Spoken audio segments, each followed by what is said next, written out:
नमस्कार, आदाब। न्यूज़ 5 जमशेदपुर में आपका इस्तकबाल। आइए नज़र डालते हैं जमशेदपुर की खबर पर। जैसे कि मेडिकल कॉलेज में हुई आग की घटना के बाद कोल्हान का सबसे बड़ा सरकारी अस्पताल साक्षी एमजीएम अस्पताल भी खतरे के घेरे में नजर आ रहा है। अस्पताल के विभिन्न वार्डों में लगे फायर सिस्टम की समयावधि खत्म हो चुकी है। ये स्थिति प्रबंधन की लापरवाही को उजागर करती है और झांसी जैसी त्रासदी को यहाँ भी दोहराए जाने का खतरा पैदा करती है। नवजात वार्ड में बड़ा डर का माहौल। शिशु वार्ड में भर्ती नवजात बच्चों की माताएं लगातार डर और चिंता में है। नवजात शिशु की मां ने कहा, अगर झांसी जैसी घटना यहाँ हो जाए तो हम अपने बच्चों को कैसे बचाएंगे। मरीजों और उनके परिजनों में डर का माहौल है, लेकिन अस्पताल प्रशासन ने अब तक इस दिशा में कोई ठोस कदम नहीं उठाया है।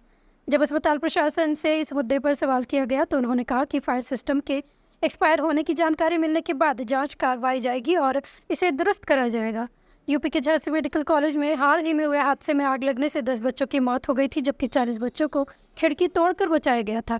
इस हादसे ने पूरे देश को झकझोर दिया। एमजीएम अस्पताल में खतरे की घंटी।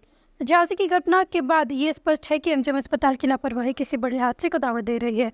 मरीज और उनके परिजन प्रशासन से त्वरित कार्रवाई की उम्मीद कर रहे हैं ताकि भविष्य में किसी प्रकार की त्रासदी को टाला जा सके। मरीजों और उनके परिजनों ने अपील की है कि अस्पताल के फायर सिस्टम को तुरंत बदला जाए और ऐसी व्यवस्थाएं की जाए जिससे किसी भी आपात स्थिति में जान माल की सुरक्षा सुनिश्चित हो सके। विमला कुमारी। कहाँ आए? एमजीएम अस्पताल आए हैं। हाँ, क्या कुछ डर लग रहा है यहाँ पर? हाँ, डर तो लग रहा है कि आग लगा था। कभी अगर आग लगे तो ऐसा सरकारी व्यवस्था नहीं है जिसमें आग बुझाया जा सके। मगर सरकारी से यही अनुरोध है कि बच्चा, हम लोग इतना 1-1.5 महीना से कोई दीदी लोग उपस्थित है, मगर ऐसे नहीं होना चाहिए। सरकारी का व्यवस्था होना चाहिए कि आग बुझाने के लिए कार्यक्रम जारी रखे, कुछ दिक्कत ना हो आगे। तो हम लोगों का अभी न्यूनेटल आईसीयू है, वो नई बिल्डिंग में है और नई बिल्डिंग में पूरे ढंग से व्यवस्था की गई है और उसका एग्जिट और एंट्री उसके लिए भी अलग अलग दरवाज़ा है, ताकि अगर कोई भी विशेष स्थिति अगर आवे तो एग्जिट आसानी से हो सके। उसके अलावा चूँकि वो बिल्डिंग नया है इसलिए उसमें फायर फाइटिंग की भी व्यवस्था है और साथ ही फायर एक्सटिंग्विशर जो निक्कू पिक्कू है उसके बाहर और अंदर वो इंस्टॉल किया हुआ है ताकि किसी भी स्थिति में आग पे काबू पाया जा सके।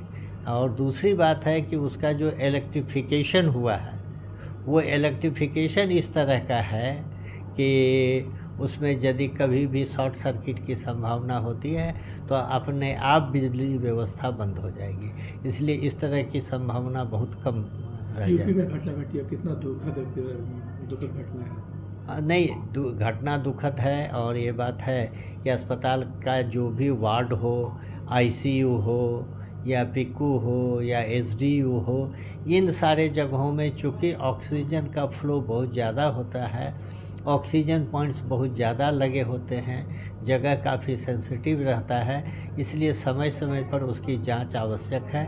समय समय पे जांच होना चाहिए था और ये व्यवस्था रहनी चाहिए कि अगर कोई भी डिजास्टर हो तो उसको तुरंत का तुरंत मैनेज किया जा सके। इस अस्पताल में भी समय समय पर जाँच होती रहती है। यहाँ पे है कि जो अभी तक बीच बीच में कभी कभी घटनाएं हुई हैं, लेकिन ये भी तय है कि जो भी इस तरह की घटनाएं फायर की हुई हैं तुरंत कंट्रोल कर लिया गया है, इसलिए कि वहाँ यहाँ उस तरह के मैनेजमेंट की व्यवस्था है और यहाँ अभी तक इस तरह की कोई भी दुर्घटना नहीं हुई है और हम लोग समय समय पे जांच करते रहते हैं ताकि कहीं भी वार्ड हो या आईसीयू हो, एसडीयू हो, कहीं भी इस तरह की दुर्घटना नहीं हो या बाय द वे कभी शॉर्ट सर्किट किसी कारण से हो तो उसको तुरंत का तुरंत उसको ट्रिप किया जा सके।